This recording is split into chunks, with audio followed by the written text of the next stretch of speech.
출애굽 과정 중에 아주 가장 이스라엘 백성들의 모습, 또 하나님의 구원의 손길, 또 바로 왕의 심보, 이런 게 가장 잘 드러나는 장면입니다.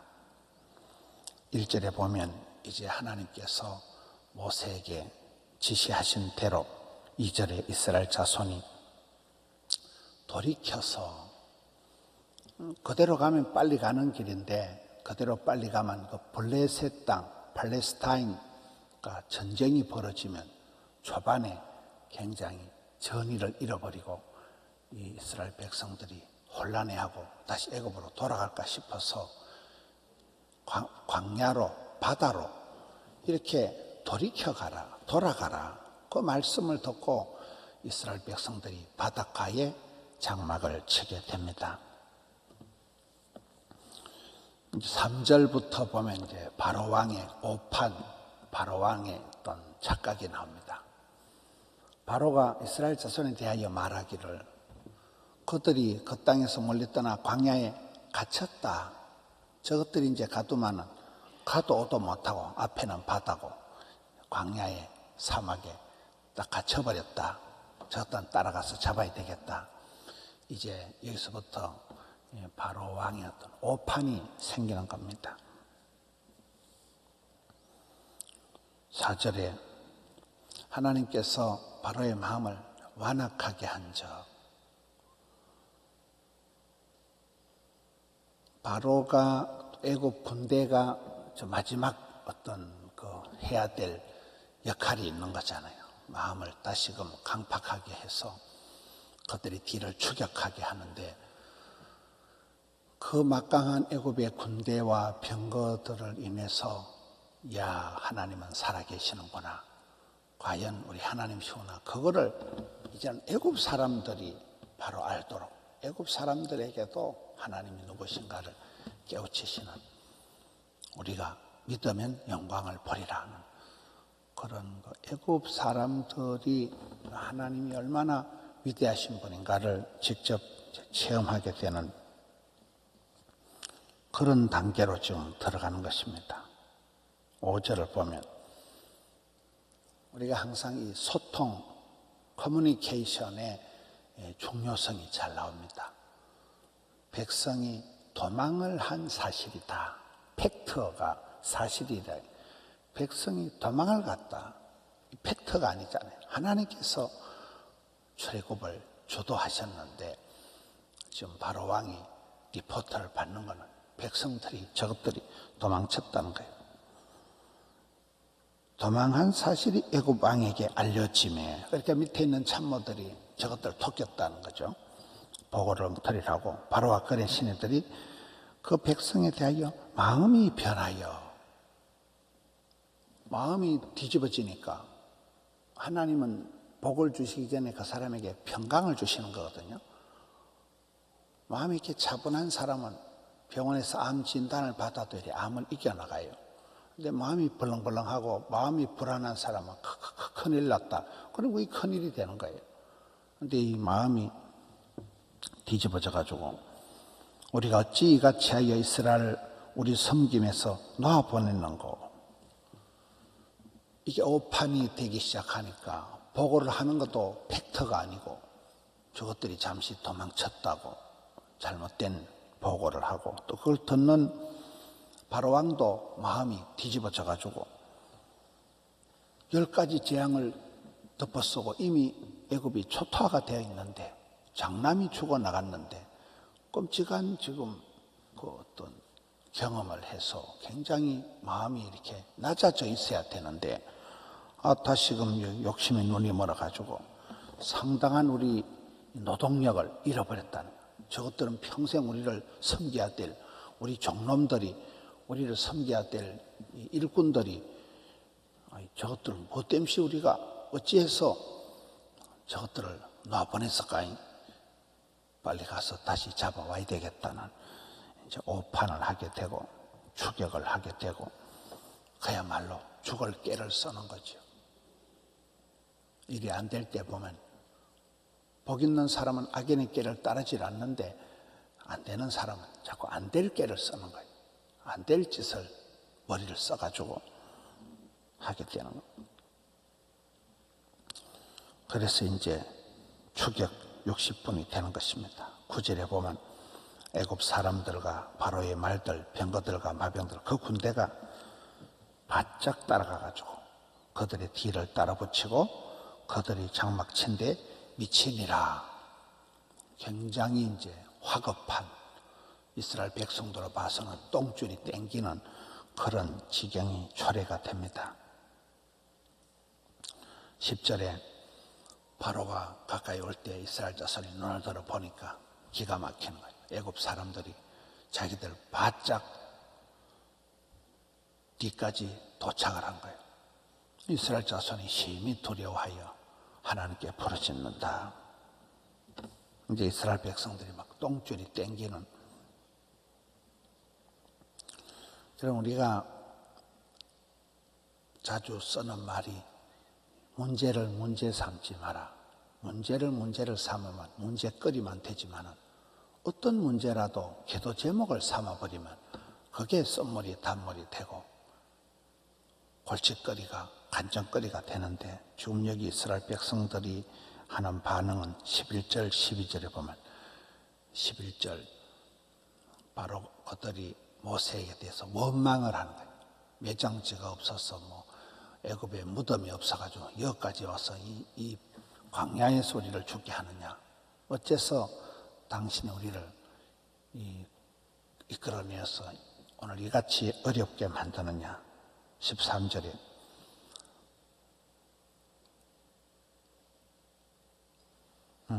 미안합니다. 12절을 보겠습니다. 이 원불교가 계속 나오는 거예요. 우리가 애굽에서 당신에게 내가 이 말 안 했나? 이런 꼴 당하니까 오지 말자 안 했나 말이야. 그때 내가 다 당신한테도 얘기했는데 우리를 내버려 두지. 애굽에서 그 종살이 하면서 등 따시고 배부르는 게 낫지. 뭐 때문에 우리를 여기까지 와서 죽게 만드느냐. 애굽에서 종살이 하는 게 낫다. 자기들이 옛날의 그 불평을 다시금 살리내는 것. 여기서 원불교, 원망, 불평, 교만. 내 말이 맞았다는 거예요. 여러분 이렇게 사람을 크게 볼 때 감사하고 그렇게 하는 사람이 있는 반면에 원망하고 불평하고 이유를 대고 핑계가 많은 사람은 안 되는 거잖아요. 이스라엘 백성들이 그렇게 들어가고 하는 거예요. 하나님의 처방이 13절에 유명한 이 말씀이 나옵니다. 모세가 이르되 너희는 두려워하지 마라. 성경에 많은 경우에 두려워 말라, 놀라지 말라, 무서워 말라, 낙심치 말라. 마음이 무너지면 다 무너지는 거잖아요. 죽음에 이르는 병이 불안하고 두려워하는 거잖아요. 너희 마음이 두려움이 불안함이 자리 차지하지 않도록 하라. 두려워하지 마라. 경거망동하지 마라. 하나님 주시는 평강을 유지하지 못하면 이제 두려움에 사로잡힐 수밖에 없습니다. 두려워하지 마. 가만히 서라. 나대지 마라. 네 힘으로 뭐를 하는 거 아니다. 내 힘으로 뭐가 되는 게 아니야. 가만히 서라. 손가락도 갖다 가지 말고 가만히 서라. 하나님이 하신다는, 하나님 때를 기다리라는 거예요. 여호와께서 오늘 너희를 위하여 행하시는 구원을 보라. 이게 아주 출애굽기에서 가장 유명한 그런 말씀입니다. 나댄다고 되는 게 아니라 너희는 가만히 서서 손가락도 갖다 가지 말고 하나님 때를 기다리라는, 하나님이 하시는 걸 너희는 가만히 보라는. 14절에 왜 그렇습니까? 하나님께서 너희를 위하여 싸우신다. 전쟁은 여호와께 속한 것이고 이 전쟁의 궁극적인 것은 하나님께서 직접 앞장서서 하나님이 싸우신다는 거예요. 굉장한 말씀이잖아요. 우리는 잘한다고 하면서 다 내가 알아야 되고 내가 책임져야 되고 내가 해치워야 되고 자기 주도적인 그런 사람들이 많아요. 오히려 열심히 살아가는 사람들 중에 자기 주도적인 사람, 신앙생활은 뭡니까? 내가 주도하는 게 아니에요. 성령보다 앞서지 마라. 하나님께서 앞서 행하시고 하나님께서 친히 우리의 대적과 싸우신다는 거예요. 내가 복음, 내가 열심인 사람들이 빨리 상처를 받고 빨리 지치는 거잖아요. 이제는 내가 산 것이 아니요 내 안에 그리스도께서 사시는 것이다. 그리스도와 연합하고 포도나무 가지가 줄기에 붙어 있고 오히려 너희는 가만히 있어라. 가만히 있을 때 하나님이 일하시는 거예요. 성령님이 앞서 운행하신다.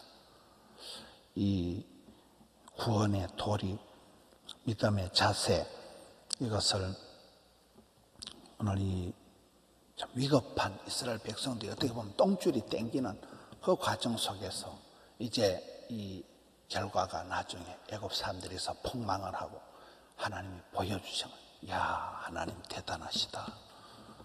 겁없이 끝까지 추적했던 이 애굽의 멸망을 보고 이스라엘 백성들이 이렇게 불평하고 하다가 이제 내일 본문에 가면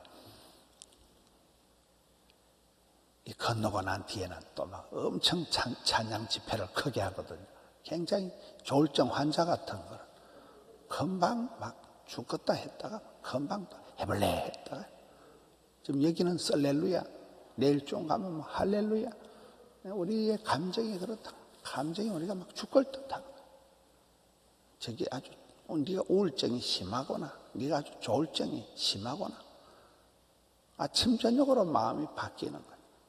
여기에 바로 왕도 그렇게 마음을 주체를 못하면서 교만하고 오판을 하고 팩트를 정확하게 이해를 못하는 거예요.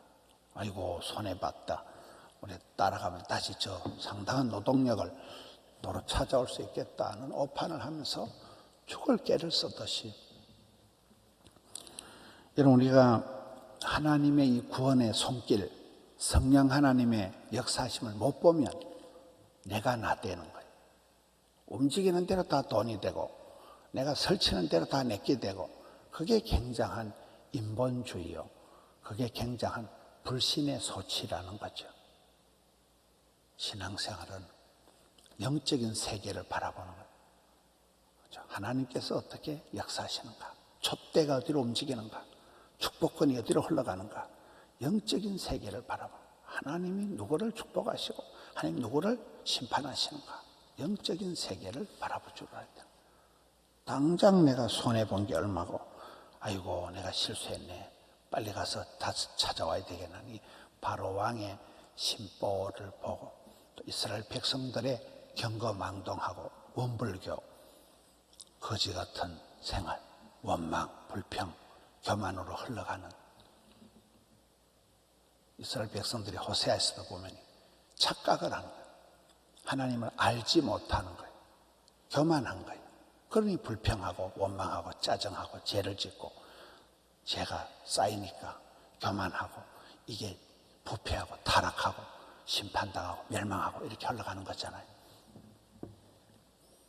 우리가 가만히 하나님을 바라보는 거예요. 가만히 주님을 묵상하는 거예요. 하나님의 손길이 어디로 흘러가는가? 하나님이 어떻게 역사를 이끌어 가시는가를 바라보고 이 다급할 때, 화급할 때, 똥줄이 땡길 때 이럴 때 더 망중한, 더 마음의 평강을 우리가 누려야 되는 이렇게 뭐 지금은 기후도 남쪽은 가물고 폭염이 오고 나라가 코딱지만한데 중부 지방에는 물폭탄이 떨어지고 수해가 물난리가 일어나고 이게 지금 이 시대가 이런 시대. 한 가정에서도 한 사람은 고통당하고 한 사람은 또 해벌레하고 이 시대가 우리 시대가 너무 영적인 기호도 영적인 전선이 굉장히 어려워. 지금 생태계가 다 교란됐다. 사람이 살아가는 환경 자체가 극도로 교란돼 혼란해져 있는 이럴 때일수록 너희는 두려워하지 말고 가만히 서서 나대지 말고 평안을 유지하면서 하나님 때를 기다리라. 하나님의 손길을 보라는 하나님의 역사하심을 바라보라. 하나님이 앞서 싸우시는 영적인 전투 현장을 깨달으라. 오늘 하루도 또 승리하시는 우리 성도님들 되시기를 축원합니다. 하나님 아버지 감사합니다. 이 나라 이 민족 이 땅을 불쌍히 여겨 주시옵소서. 온갖 재난, 코로나, 또 물난리, 폭염 가운데 주의 백성들을 눈동자같이 지켜주옵시고 믿음의 주를 바라보면서 하나님의 손길이 어디로 향하는지 너희는 가만히 서서 두려워하지 말고 하나님의 구원을 보라고 하셨사오니 주의 역사하심을 깨우쳐 주시옵소서. 눈을 열어 귀를 열어 마음을 열어 보고 듣게 하여 주시옵소서. 일마다 때마다 함께 하여 주옵시고 저희들의 눈에서 비늘을 저희들의 마음의 썬뿌리가 제거되게 하여 주시옵소서. 일편단심 주님을 바라보고 한결같이 주를 따라가는 발걸음 요동치 않게 하여 주시옵소서. 사랑하는 성도님들 각양의 처지와 형편을 굽어보시옵고 주여 은혜를 베풀어 주시옵소서. 이 지긋지긋한 코로나를, 이 무더위를, 이 난리를 잘 감당케 하여 주옵시고 주의 자녀들을 인도하여 주시옵소서. 앞서 행하시는 주님, 주께서 친히 역사하여 주시옵소서. 사방팔방에 돕는 자들을 세워 주시옵소서. 주의 일을 감당케 하여 주시옵소서. 오늘도 종일토록 붙들어 주시옵소서. 감사를 드리옵고 예수님 이름으로 기도하옵나이다. 아멘.